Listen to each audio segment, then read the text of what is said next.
तैयार रखो है। हम अभी देखा दाए हैं तो किसी न किसी मार्ग से चाहे हम पगडंडी चलें, चाहे अपन बाईपास न करके जाएं, जाने तो राम जन्म में पर है ही आज, क्योंकि पालना सजा रखा है भगवान का। प्रयास तो ऐसा था कि कल की बात को हम और आगे बढ़ाएं, क्योंकि भरत जी की चर्चा कल हम कर रहे थे। जितना समय मिला था जो टूटी फूटी बनी सेवा हुई थी, पर आज दो काम अभी शेष हैं। राम जन्म जब तक नहीं होगा जब तक भोलेनाथ दूल्हा नहीं बनेंगे, जब तक मैया पार्वती हिमांचल के आंगन से कैलाश नहीं आएगी राम जन्म नहीं हो सकता है। क्योंकि भवानी शंकरौ वंदे श्रद्धा विश्वास रूपणौ, कैलाश पर जब तक श्रद्धा विश्वास दोनों नहीं आएंगे राम जन्म हो ही नहीं सकता है। और अपनी मैया पार्वती तब किशोरी बनी हिमांचल के घर है, वहां है। तो अपन एक पगडंडी मार्ग से मैया पार्वती को ले जी कैलाश, सो दो जनों को बिठा दीजिए और सीधी मैया पार्वती से कह देवी कि मैया तुम तो डायरेक्ट पूछो कि वो दासी ने अयोध्या में कई कया है, इतने से पूछ लीजिए। सो अपन जाके था जहां आने वहां हम आ जाएंगे, क्योंकि सुन शिशु रुदन परम प्रिय वाणी। वो दासी ने कई कहा थी अयोध्या में कि पूरा अयोध्या पागल हो गया, और भाव ऐसे लगे कि हम आपको क्या बताएं। तो आइए सर्वप्रथम हम कहां चलें। चर्चा पर आपसे केवल गौशाला के लिए ही रहेगी, कथा का केवल एक माध्यम है, सेवा केवल गौशाला का संकल्प लिया है। और आप सब 2 दिवस का और ये दिव्य आयोजन शेष है। इस पावन यज्ञ में अगर आप अपने जीवन की मंगलमयी तपोधन साधना की आहुति अर्थ के रूप में अगर आप अपने बेटे के नाम से, अपने पति के नाम से, अपने पिता के नाम से, अपने ससुर के नाम से, पीहर पक्ष के नाम से अगर इस गौशाला परिवार का कोई सहयोग करना चाहते हैं तो सामने काउंटर लगा है, वहां आप जाकर के हमारे गोपीठ परिवार के कुछ अभिनंग हैं, जिनमें से श्री भैया पुरुषोत्तम तिवारी जी, हमारे राजकुमार भैया जी, विद्या जी, वो विराजे हैं वहां पर। तो आप वहां भी अपनी वो प्रेम की आहुति प्रदान करा सकते हैं। 1-1 रुपया आपका व्यर्थ नहीं जाएगा, इसमें कहीं कोई दो मत नहीं है। और जो तो जाने अनजाने में अगर आप लोग कहो तो जिसको स्वप्न में भी नहीं सोचा वो करा रहे हैं। ये सौभाग्य जीवन में बार बार मिलते तो है नहीं। किसी एक महान अच्छे विद्वान के शब्द हैं, हमने पढ़े थे, फिर एक फिल्म में देखा था हमने उसको चित्रांकित होते हुए। बात केवल 2-3 पल की थी, 10 सेकंड से ज्यादा की नहीं थी। हम बैठे बैठे देख रहे थे, वह बात जीवन में पकड़ ली है। कहने वाला उसमें कह रहा था कि तुमने मेरी बात नहीं मानी, अपने भविष्य से तुमने खिलवाड़ कर दी। बोले क्यों? बाकी हमें और आगे पीछे का नहीं है पता, हमें जितने शब्द पता है उतने कह रहे हैं। और इनमें से हमने 2 शब्द उठाए थे मात्र, खुशकिस्मती। उसने कहा कि तुमने समय का उपयोग नहीं किया और समय को टाल दिया। तो बोले क्या हो गया? बोले तुम्हें तकदीर की परिभाषा पता नहीं है। खुशकिस्मती और अच्छा विचार दोनों एक साथ जीवन में एक बार ही आएंगे। खुशकिस्मती का समय जीवन में केवल एक बार आएगा, और बदकिस्मती तब तक तुम्हारे दरवाजे रहेगी जब तक तुम दरवाजा खोल नहीं दोगे। बस इतनी जीवन की परिभाषा है कि व्यवधान के प्रपंच और माया के जंजाल तो दरवाजे खोलते ही घर के बाहर हैं। पर जीवन में सत्कर्म करने का समय या जीवन में अच्छा समय कुछ करने का समय जीवन में बार बार मिलने को नहीं है। और उनमें से एक समय है आपका, जो आप गोपीठ परिवार में बैठे, आपने अपने जीवन का 1-1 रुपया जोड़ जोड़ करके और आज इस दिव्य महा आयोजन में केवल और केवल निस्सहाय असहाय गौ माता के हित के लिए दिया है। मैं प्रार्थना करूंगा कि हे गौ माता, इनके पितृ किसी कार्य के चलते अगर किसी अन्यत्र योनि में चले गए तो अगर वो कहीं बैतरणी की नदी किनारे अगर यत्र तत्र कहीं भटकते आपको दिख जाएं तो आप अपनी की पूंछ पकड़ा करके उनको भवसागर पार कर देना, क्योंकि उनकी संतान आशा लगाई ते बैठी है कि मेरे एक छोटे से सत्कर्म के करने से मेरे पितृ भवसागर पार हो जाएंगे। और पितृ अगर भवसागर पार हो गए तो जीवन की आधी बाधाएं मिट जाती हैं, और आधी क्या मैं तो कहता हूं पूरी। ऐसा सुंदर सौभाग्य है, इसको हमें निभाना है, बजाना है। यही केवल साथ में जाना है और कुछ जाना नहीं है। यही साथ में जाना है और कुछ जाना नहीं है।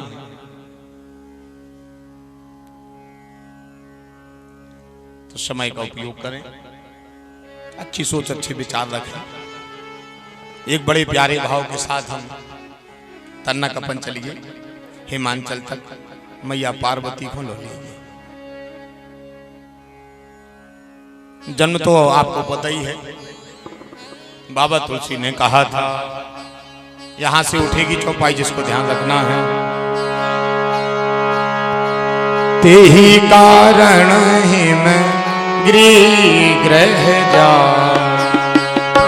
तेहि कारण हिम जाए, तेहि कारण हिम गृह जाई, तेहि कारण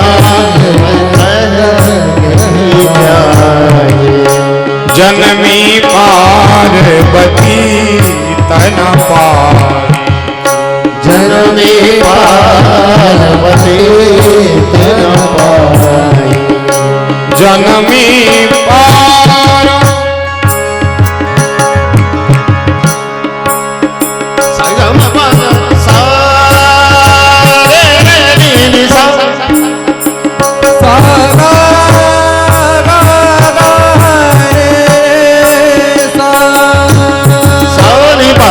करे रे रे रे हरे हरे हरे हरे हरे हरे हरे हरे रे सा रे सा रे रे सा गा गा सा मा मा सा गा गा सा सा रे रे सा सा गा मा पा धा धा धा पा पा मा गा रे रे सा जनमी पार्वती तन पाई, जनमी पार्वती तन पाई, जनमी पार्वती तन पाई, जनमी पार्वती तन पाई। हिमांचल के घर मैया पार्वती का जन्म हो गया। अब भाव देखना आप सब। महाराज हिमांचल दरवाजे बैठे थे, जैसे पहरी दौड़ करके आया और आकर के कहा गिरे मन में, राजा बधाई हो। किस बात की? बोले रानी ने एक किशोरी को जन्म दिया है। महाराज हिमांचल जैसे बैठी थी उठे और बिना गाजी बाजी की नचन लगी। पहरी बोलो महाराज जी क्या कर रहे हो? बोले ऐसा तो स्वप्न में पता नहीं था। कैसा? बोले बताओ, आज री भगवान ने हमारे सब अपराध क्षमा कर दे। पहरी बोलो महाराज जी आपने सुना नहीं, मैंने आपको बधाई दी है कि आपके यहाँ बेटी का जन्म हुआ है। बोले जब तो हम कह रहे कि भगवान ने मेरे अपराध क्षमा कर दिए। हम समझी नहीं महाराज। तो हिमांचल ने कहा पता है, कछु चीजें भगवान जे चाहे खो जब चाहे वो जहां चाहे दे दी थी। कुछ चीजें जे चाहे खो जब चाहे जहां चाहे दे दी थी। पता का सुतदारा अरु लक्ष्मी जी भगवान जी चाहे खो दे दी थी। जे भगवान जे चाहे खो दे दी थी। जिनमें से सबसे पहले पैसा, कोई को भी दे देते। पैसे में विचार नहीं करते भगवान। बेटा जी चाहे को दे देते। जे चाहे खो का भी तो कह दे पापी को तक दे जी तो भगवान जे चाहे को दे दी। अच्छा जे चाहे को ब्याह करा दी थी, जे चाहे को ब्याह करा दी थी। ब्याह को वास्तव में भजन करी से होत हो तो आधी रोटी बना रहे होते को माने तो ही नियम हो तो कि जब तक 10,000 माला न कर हो दोनों पाँव ने आ तो आधों की ने हो आधी रोटी बना रहे होते। अब फिर आप लोग के महाराज पर ब्याह हो काहे बन जाते, तो आप सबसे आने बैठे हो, गुरुजी है सब बैठे हैं। ब्याह में ज्यादा दिक्कत नहीं है, ब्याह में केवल इतो काम है 2-3 झूठी बोल दे मामा, 2-3 झूठी फूफा और 2-3 झूठी जीजा बोल दे ब्याह पक्का। इतने पे होता ही है। और साची साची को बताओ आज को उन्हें बता दे हो। अपन पूछा लड़का कैसो कह लगे को गाऊ है, हमाओ तो बर तो है महीनों रहो हमारे लगा उन्हें ब्याह कर दो।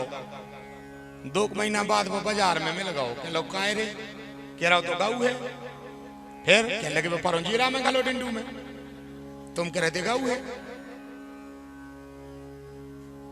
तो शुद्ध दारा और लक्ष्मी जी चाहे के हो जाते जहां चाहे हो जाते। कुछ काम दुर्लभ है मनुष्य जीवन में, उनमें से एक सबसे पहले दंपत्ति के यहां बेटी का जन्म होना। माता पिता को बेटी के माता पिता बनने का सौभाग्य मिलना, ये भगवान कह रहे ये भाग्य की बात है।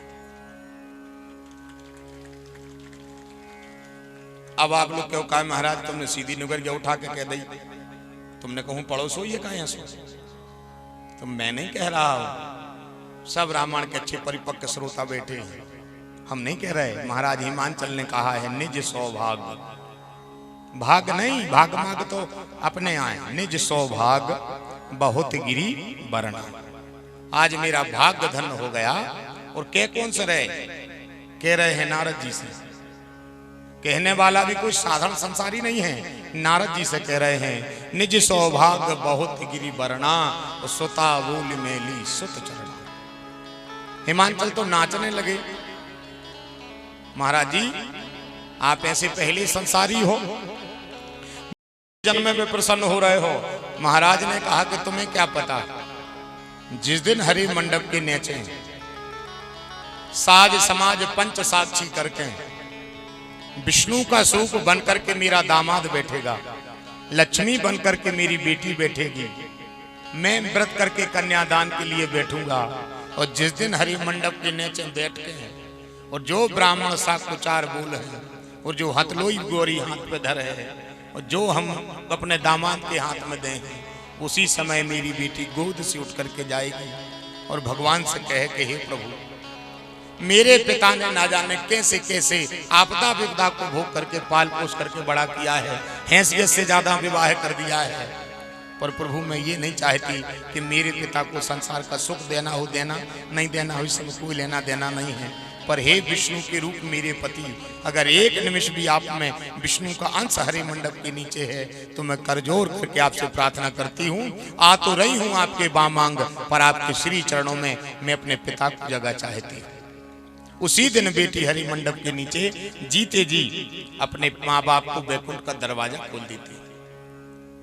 इसलिए हिमांचल कह रहे हैं निज सौभाग्य बहुत गिरी वरना, सुता बोल मेली सुत चरना। नारद जी आ गए उसी समय। बाबा तुलसी कह रहे हैं